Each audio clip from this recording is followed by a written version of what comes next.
Good morning, trading family. Bandana's tight, coffee black as a crude barrel, and the screens are painting a picture none of us can afford to ignore. Oil sitting right at $89.95, crop prices ripping to 3-year highs, and the VIX up 6% to 1762. That's the tape waking up to a world where supply shocks aren't a headline anymore. They're showing up in margins and grocery receipts. We've got a lot to unpack today. Morning. Quick reminder, nothing we say here is financial advice. We're two guys talking markets, not your portfolio advisor. Do your own research, trade your own plan. That's not a forecast. That's a major energy company reporting cash flow that screams the cycle is structural, not speculative. When the companies pumping it are printing numbers like that, the rotation we're seeing makes sense. Yeah, and that rotation is loud. The energy sector, ETF, up nearly 5% this week, while discretionary and comms are bleeding. But here's the twist I can't look away from. KOSPI in Korea bounced 4.4% overnight. GDP beat at 3.7. JP Morgan is out saying 75% of the leverage ETF unwind is done. That's the hopeful subplot in a tape that's otherwise pricing stagflation. Fair, but one day of bounce doesn't erase a 20% drawdown. The last quarter of an unwind is usually the sharpest. I'm watching Korea, not chasing it. On the macro front, though, the piece that's under-discussed is crop prices at 3-year highs. Black Sea attacks still hitting shipments, heat waves cutting yields. That layers food inflation on top of energy. The Fed can't cut with oil at $89.95 and wheat surging. They can't hike without crushing something. That's the stagflation playbook. Long energy, short long-duration bonds, gold as a hedge.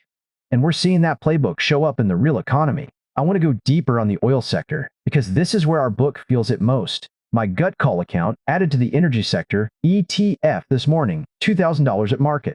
The entry from July 15th at $56.94 is working. The thesis got stronger. TotalEnergies validating.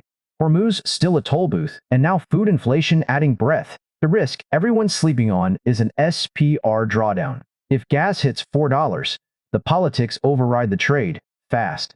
A 50 million barrel release drops crude $5 to $8.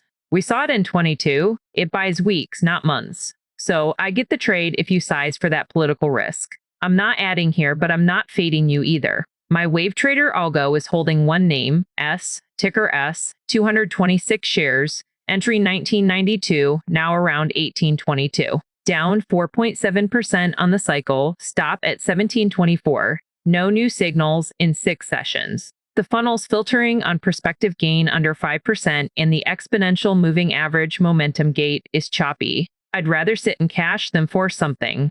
That's discipline. My TFT algo agrees. It's holding 65K cash with just 3 tiny positions. The system's basically telling me trend following is a sucker's game in this chop. So I'm not deploying algo capital, but my gut account sees the energy story printing, and I'm willing to take that bet with a tight stop.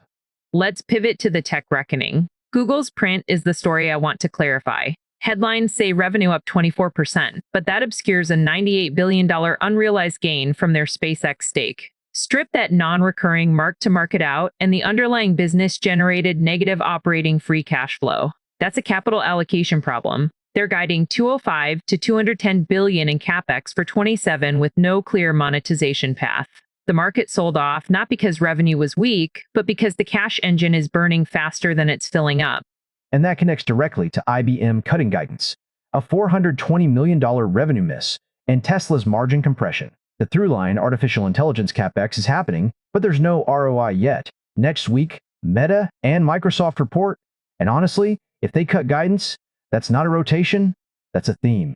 Exactly. That's the line. If the hyperscalers pull back spending plans, the entire artificial intelligence memory complex gets repriced. Korea's bounce today becomes a dead cat instead of a reversal. The August 16th catalyst for capex confirmation is the real deadline. Until then, we're trading headlines. I'll keep KOSPI on a leash, but the institutional tone from JP Morgan saying the unwind is mostly done.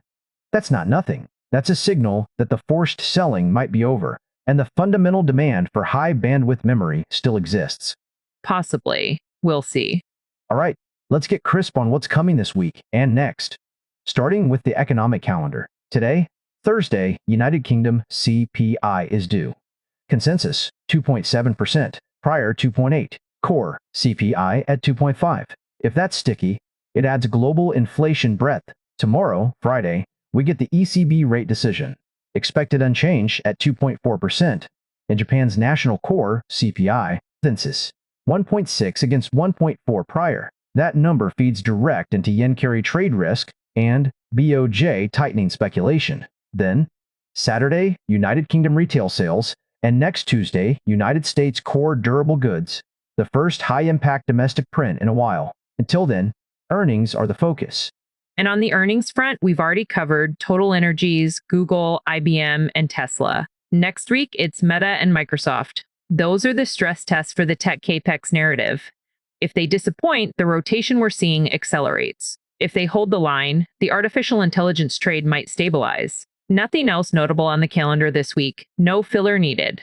The sector board confirms exactly where money is fleeing. Over 1 week, the energy sector. ETF energy leads at plus 4.78%. Utilities up 1.57. Consumer staples up 1.09. That's a defensive and inflation hedge bid. Laggards are consumer discretionary, down 2.55. Communication services down 3.69. And financials down 0.9. That's risk-off capital running toward things that work when prices rise and growth slows. It's not just an energy trade, it's a survival rotation. And internationally, the overnight session gave us that split. Asia, KOSPI star, Hang Seng up 1.28, Nikkei flat, Shanghai flat. Europe, DAX down 0.41, Eurostoxx down 58, FTSE near unchanged. Europe selling off on energy costs and ECB uncertainty. The dollar index ticked up a hair, USD/JPY up 0.17. The yen carry unwind is simmering, not boiling, but Japan CPI tomorrow could move it fast. Korea's bounce is feeding US tech pre-market, but Europe's softness is capping gains. So we have a bifurcated tape, energy and defensive strong, growth and discretionary weak, with a tech hope story in Korea that's not confirmed. This sets up the hot news topic that's central to our book right now. Energy supercycle and the structural oil trade. Drivers, oil at 95. TotalEnergies printing, Hormuz Strait still a war choke point. Tankers rerouting, insurance costs permanently higher. Crop prices, multi-year highs layering food inflation. The bull case is this supply shock isn't temporary. It strikes, rerouting, limited spare capacity. An SPR release would be a dip to buy, not a reason to flee. The bear case is de-escalation in Iran vaporizes the war premium, or a coordinated reserve release tanks. Oil $5 to $8, or demand destruction if recession fears spike. Second-order effects. Sticky inflation keeps the Fed on hold, or even hawkish. Bonds sell off. Stagflation playbook. Long energy, short duration, add gold. My gut accounts, the energy sector. ETF addition is sized for this. Spillover into uranium. The U.S.-Saudi nuclear deal signed yesterday isn't a coincidence. It's a signal that the United States is anchoring long-term energy ties while striking Iran. Chemico, ticker CCJ, the URA ETF, and engineering names like BWXT and Fluor are on my watch list. Not callouts, just the structural long-term threads. I'll add on the nuclear deal. It's not just a uranium play. It's American industrial policy. The 123 agreement framework means Westinghouse and Bechtel get the build contracts. That's jobs and infrastructure that outlast quarterly noise. I'm watching those names, not trading them yet. My gut account holds BYD with a wide stop, down a bit, but breathing. No new callouts from me. I'll let the macro clarify before I deploy. Fair. For tomorrow, the levels we're watching, oil. 95 is resistance, 100 is psychological, 88 is the support floor, VIX at 1762. If it breaks above 20, that's systemic fear trigger. KOSPI follow through after that 4.4% pop. 2,720 is the 200-day moving average. And we'll be watching pre-market flow into Meta and Microsoft for positioning hints. That's the tape. I'm TB. That's the tape. Bandana tight, DFV fed, Rockstar empty. We're out. Trade smart, manage risk, and we'll see you tomorrow.